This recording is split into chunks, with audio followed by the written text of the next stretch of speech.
কথা বললেন মদন মিত্র, তিনি যখন শিবির বদলালেন তখন প্রকাশ করলেন উপলব্ধির কথা। প্রশ্ন হলো যে এতদিন তৃণমূল সম্পর্কে অন্য কোনো ধারণা ছিল, এখন সেই ধারণার পরিবর্তন হলো। দেখুন, আমি একটা কথা বলি, মদন মিত্র তিনি আজ ওদিকে যেতে বাধ্য হয়েছেন, ফলে তার শরীর হয়তো ওদিকে গেছে কোনো একটা বাধ্যবাধকতায়, কিন্তু মনটা তার সঙ্গে গেছেন কিনা কোনো গ্যারান্টি নেই। তার কারণ মদন মিত্রের স্ত্রী এবং বাড়ির লোক পুত্রদের যেভাবে নোটিশ করা হয়েছে বলে গতকালও আমরা সবাই জানি। ফলে এই বিষয়টা হচ্ছে যে কোনো ব্যক্তি যিনি মমতা বন্দ্যোপাধ্যায়ের সঙ্গে থাকছেন তাকে চাপ দিয়ে নরম করতে না পেরে তার স্ত্রী পুত্রদেরও যারা নোটিশ পাঠিয়ে দলবদলের চেষ্টা করায় তারা কাপুরুষ, জাস্ট তারা কাপুরুষ। মদন মিত্র তিনি দীর্ঘদিনের নেতা, তিনি সেই চাপটা নিতে পারেননি। তার বাড়িতে যদি তার স্ত্রীকে এবং তার পুত্রদেরকে নোটিশ পাঠানো হয়েছে, এটা তো কাল আপনারা সবাই খবর করেছেন, দেখেছেন। আমাদের কাছেও মানে মদনদা যে সেই কারণে খুব ডিস্টার্বড আছেন সেগুলো তার সমস্ত রকমই আমাদের কাছে বিষয়টা আমরা রয়েছে বা আমরা জানি। ফলে এবার তাকে চাপ দিয়ে এটা এই রাজনীতিটা কোন জায়গায় যাচ্ছে, যে মদনদার মনের কথাটা কি সেটা তো আপনারা কদিন আগেই দেখেছেন। মদনদার রেপিস্ট কাকে বলেছেন, মদনদা বেঈমান কাদের বলেছেন তো দেখেছেন। এখন মদন মিত্রকে তাদের সঙ্গে বসে হাতে হাত মিলিয়ে ছবি তুলতে হচ্ছে, তার মাঝখানে দেখা যাচ্ছে যে তার স্ত্রী এবং ছেলেদের কাছে নোটিশ পাঠানো। এবার কেউ সেই চাপটা নিতে পারছেন, কেউ সেই চাপটা নিতে পারছেন না। মদন মিত্র সেই চাপটা নিতে পারেননি, ফলে তিনি যেগুলো বলছেন সেগুলো তো স্ক্রিপ্টেড। ওদের এক ছাত্র চেয়ারম্যান না কে কি হয়েছে ওকে জিজ্ঞেস করবেন। দুদিন আগে একটা ইন্টারভিউ দিয়েছিলেন, তাতে কোথাও বোধহয় আমার সম্পর্কে একটু তার ব্যক্তিগত দুর্বলতা প্রকাশ পেয়েছিল। তো রাত্রি 3টের সময় কোন এক চাটন তাকে ফোন করে বলেছে যে না, কোনো দুর্বলতা রাখা যাবে না, কুণাল ঘোষকে অ্যাটাক করতে হবে। ফলে আবার তাকে নতুন করে ভিডিও করে আমাকে অ্যাটাক করতে হয়েছে। তো তিনি আমায় সব জানিয়ে দিয়েছেন। এদের কি বলবো, যে এইভাবে যদি কাউকে পুলিশ দিয়ে, কাউকে সেন্ট্রাল এজেন্সি দিয়ে, কাউকে বাড়ির লোককে সামান করিয়ে যদি চাপ দিয়ে কেউ শিবির বদল করাতে যায়, তো ফলে এটা বাংলার মানুষ দেখছেন, তৃণমূল কংগ্রেসের কর্মীরা দেখছেন, আরও এক কাট্টা হচ্ছেন তৃণমূল কংগ্রেসের কর্মীরা। মমতা বন্দ্যোপাধ্যায় নেতৃত্বে সর্বভারতীয় তৃণমূল কংগ্রেস লড়ছে এবং লড়বে। মদনদা ছিলেন আমাদের সঙ্গে, মদনদা গেছেন, আমরা দেখেছি, কিন্তু মদনদা কেন গেছেন সেটা তো গতকাল গোটা মিডিয়া দেখিয়েছে, যে তার বাড়ির লোককে পর্যন্ত কিভাবে নোটিশ তলব, সেই চাপটা তিনি হয়তো নিতে পারেননি। মদন মিত্র দিচ্ছে এবি আরো বেশি ভয়াবহ, অভিষেক বন্দ্যোপাধ্যায়কে কাট করা যায় এবং হিটলার বলছে, হিটলারের সঙ্গে তুলনা করে। দেখুন, এটা তো হচ্ছে সম্পূর্ণভাবে মদনদা স্ক্রিপ্টেড কথা বলতে হচ্ছে ওদিকে যেতে গেলে। তার কারণ মমতা বন্দ্যোপাধ্যায়ের নেতৃত্বে পূর্ণ আস্থা রেখেছিলেন। মদনদা দুদিন আগে রেপিস্ট কাকে বলেছেন, আপনাদের কাছে বাইট আছে, আপনারা দেখুন মদনদা রেপিস্ট কাকে বলেছেন, গদ্দার কাদের বলেছেন। মদনদাকে যেতে হয়েছে কারণ মদনদাকে বাগে আনতে এ তো ফ্যামিলিকে গান পয়েন্টে রাখছে। এটা কোনো পলিটিক্স, সঙ্গে লোক নেই, জোর নেই। জিজ্ঞাসা করুন না, চিঠিটা বার করতে বলুন না। 21শে জুলাই তৃণমূল কংগ্রেস বিড়লা তারামণ্ডলের সামনে সভা করবে। আমাদের পারমিশনে আমরা পরিষ্কার বলেছি, প্রত্যেক বছর যত লোক হয় আমরা সেরকমভাবেই চেয়েছি। এবার কোর্ট কি দেবে সে দিচ্ছেন তার ব্যাপার। 2500 আপার লিমিট দিয়ে দিয়েছে। আমরা বলছি যে আমরা তো চেয়েছি, আমাদের তো জনসমর্থন, মমতাদির জনসমর্থন তো আমরা জানি। আমাদের চিঠিতে কি আছে, আমাদের চিঠিতে বলা আছে প্রত্যেক বছর যেরম হয় সেরমই মানুষ আসবেন। এবার কোর্ট যদি বেছে কিছু দেন, সেটা তো কোর্ট একটা কোনো সংখ্যা দিয়েছে এবং আমরা নিশ্চয়ই ল অ্যাবাইডিং সিটিজেন ইত্যাদি। কিন্তু যারা এত নাকি বিপ্লবী, এত নাকি সব লোক যাচ্ছে, আরে তারা তো আবেদন করেছে 700 থেকে 800 লোকে। সেই চিঠিটা বার করতে বলুন ভাই। উত্তম মঞ্চে করলেন না কেন? তাদের মেয়র যাওয়ার কি দরকার? হল ভাড়া করে করলেন না কেন? বিয়ে বাড়ি ভাড়া করে করলেন না কেন? যাদের নাকি এত নেতা, তো তাদের সঙ্গে কর্মী কই? 700 থেকে 800 জনের জন্য পারমিশন নিতে হয় মেয়র রোডে। বিয়ে বাড়ি ভাড়া করে করলেই পারতেন, লোককে একটু খাইয়ে দাইয়ে দিতেন। আপনাদের সঙ্গে তো শহীদ তর্পণের কোনো সম্পর্ক নেই। যারা 700-800 লোকের জন্য কর্মসূচি নিয়ে কথা বলে, তারা তো বিয়ে বাড়ি বা কোনো একটা হল বুক করে করতেই পারত। শিবির বদলানোর তালিকায় অনুব্রত মণ্ডল, তিনিও আজকে গোলপার্কে মিটিংয়ে গিয়ে ঋতব্রত শিবিরের অফিসিয়ালসদের সঙ্গে মিটিং করছেন, দেখা করছেন।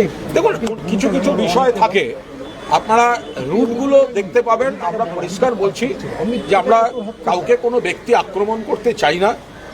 কিছু কিছু ক্ষেত্রে সেন্ট্রাল এজেন্সি কাউকে পর্যুদস্ত করছে, বা সেন্ট্রাল এজেন্সি, পুলিশ, সিআইডি নানাভাবে চিঠি, তলব, এবং সেক্ষেত্রে কেউ যদি মনে করেন যে তিনি তার ঘনিষ্ঠ মহল বা তার ব্যক্তিগত স্বার্থে যদি আপাতত বিজেপির বি টিমে গিয়ে নাম লেখান, তো তাহলে হয়তো যদি তারা একটু ছাড় পেতে পারেন, সেটা ব্যক্তিগত তাদের উপলব্ধি। কিন্তু কেন হচ্ছে এটা আপনারা সবাই চোখের সামনে দেখতে পাচ্ছেন।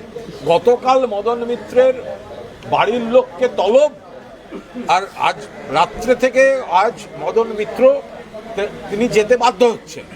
আমি আবার বলছি, বাড়ির লোককে গান পয়েন্টে রেখে যদি কেউ বিপদে রেখে কেউ দলবদলে চাপ দেয়, সেক্ষেত্রে তো সেটা সবাই দেখতে পাচ্ছেন মন থেকে তারা কত কি করছেন না করছেন। কিছু কিছু খেলার রেজাল্ট না সঙ্গে সঙ্গে বেরোয় না, একটু সময়ের জন্য অপেক্ষা করতে হয়। এগুলো সমস্ত সময়ের সঙ্গে এর ফলাফল আপনারা দেখতে পাবেন। কুণালদা, 21শে জুলাই 2500 বেঁধে দেওয়া নিয়ে ঋতব্রত শিবির বলছে এতে মমতা বন্দ্যোপাধ্যায়ের মুখ রক্ষা হলো, মানে তার বেশি লোক আসার সম্ভাবনা নেই। দেখুন, আমরা তো যারা বলছে তারা তো নিজেরা 700 থেকে 800 চেয়েছে। 700 থেকে যারা 800 চেয়েছে তাদের আবার বড় বড় কথা বলার কি আছে? তৃণমূল কংগ্রেস যেটা আবেদন করেছে তাতে খুব স্পষ্টভাবে লেখা আছে প্রতিবারের মতোই মানুষ আসবেন। এবার কোর্ট কি দিচ্ছেন সেটা তো কোর্টের বিষয়, কোর্টের কাছে তো আমরা বলিনি। আমরা তো লিখিতভাবে দিয়েছি যে প্রত্যেক বছর যত মানুষ আসবেন এবারও তত মানুষের জন্যই আমরা আবেদন করেছি। এবার কোর্ট যদি সেখানে একটা নির্দিষ্ট সংখ্যা দিয়ে দেন, সেটা তো কোর্টের বিষয়।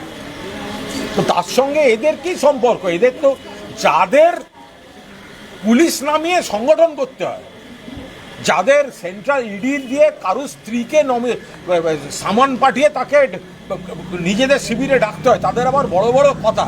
চাটন শিবিরের আবার বড় বড় কথা। একটা রেপ কেসের আসামি, শ্লীলতাহানি রেপ কেসের আসামি, ব্যাংক ট্রানজাকশন আছে, ও তো অ্যারেস্ট হওয়া উচিত। এই সরকার যদি জিরো টলারেন্সের কথা বলে নারী নির্যাতনে, তাহলে তো চাটন ঋতুর আগে অ্যারেস্ট হওয়া উচিত। শহীদ দিবস নিয়ে যেটা প্রশ্ন হচ্ছে, শহীদ দিবস চুরি রাজ্যে নতুন নয়। এর আগে সিপিআই 31 আগস্ট সিপিএম হাইজ্যাক করেছিল।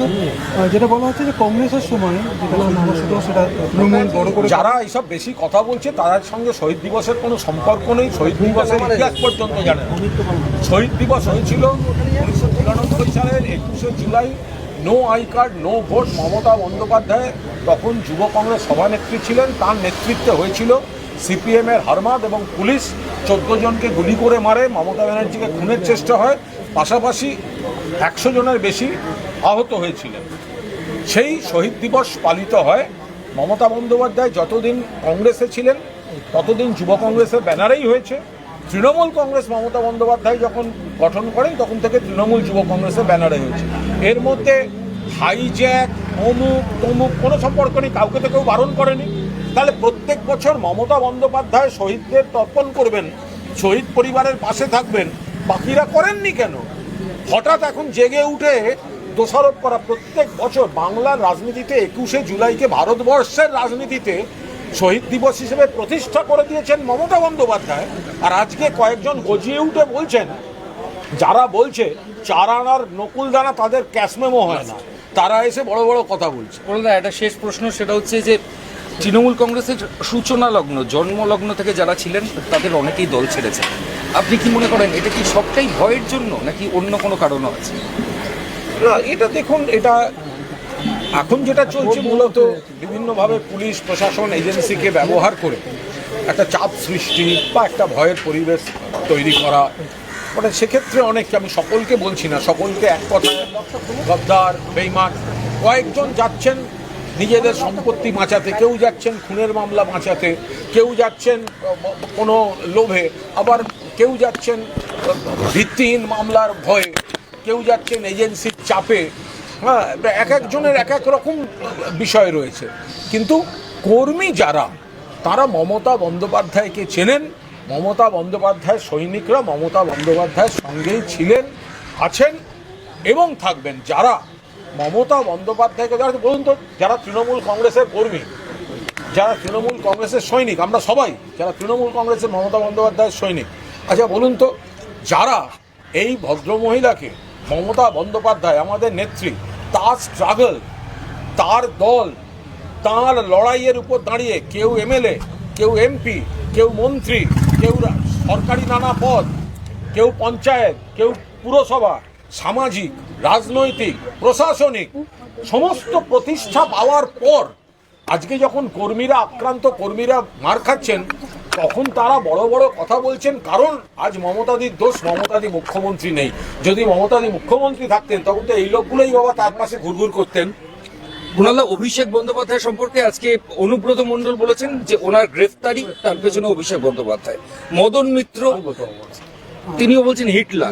না, এটা যারা হঠাৎ ওদিকে যাচ্ছেন তাদেরকে এগুলো বলতে বলা হচ্ছে। আমি তো আবার বলছি, আপনি কল লিস্ট চেক করুন না, মেসেজ চেক করুন না।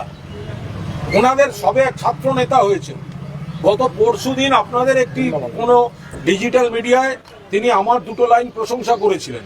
সেই কারণে 3টের সময় এক চাটন ফোন করে তাকে বলেছে কোনোভাবে করা যাবে না, এক্ষুনি কুণাল ঘোষকে অ্যাটাক করতে হবে। সে বেচারা আবার নতুন ভিডিও করতে হচ্ছে আমাকে অ্যাটাক করে। তো দেখতে পাচ্ছেন ওদের তো স্ক্রিপ্টেড করে দেওয়া হচ্ছে।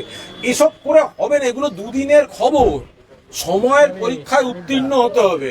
কজন কর্মী, মানুষের কাছে এদের কোনো বিশ্বাসযোগ্যতা আছে?